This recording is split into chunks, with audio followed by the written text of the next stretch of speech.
So now we will cook a congee. This is a sweet soup congee.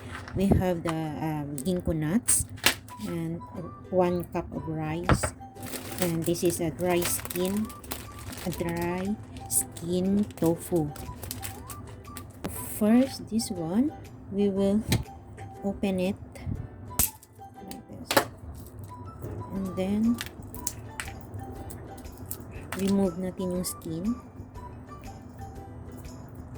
It's a bit wasting of time, but it's okay. Okay, like this. After we remove the skin, we set aside.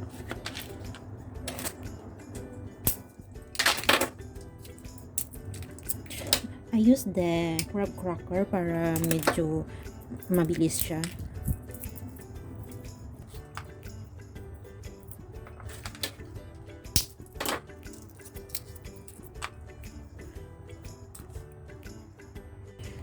So we will take out the green.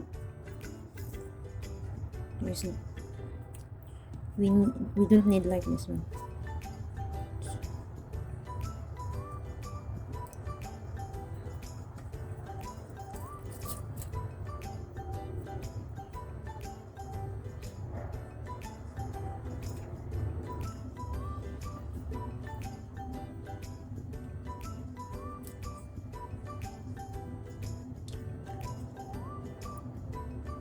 So we need to wash this to clean.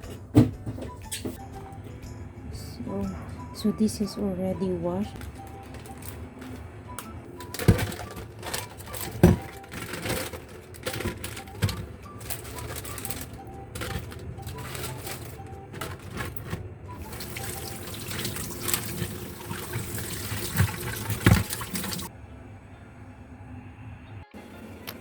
So we have the boiling water.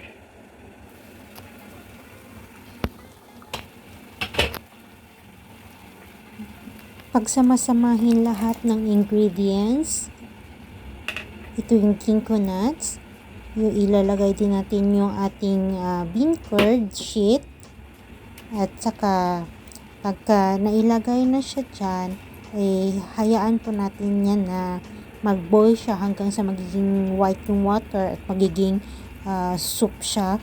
At isama din natin yung rice, ilagay natin dyan. Pero yung rice, dapat before binabad nyo siya sa tubig muna para malambot na. And now, hayaan natin makulo silang lahat.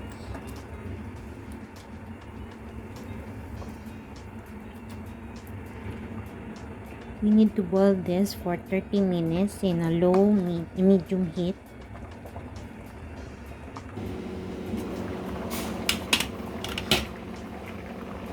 After 30 minutes, you can add 1 spoon of salt. Depende po yun sa taste nyo kung gaano kadami yung ilalagay nyo. Pagkatapos lagyan ng asin, pakuluan ng konti. At ito na po yung ating congee. Ready to eat na po siya.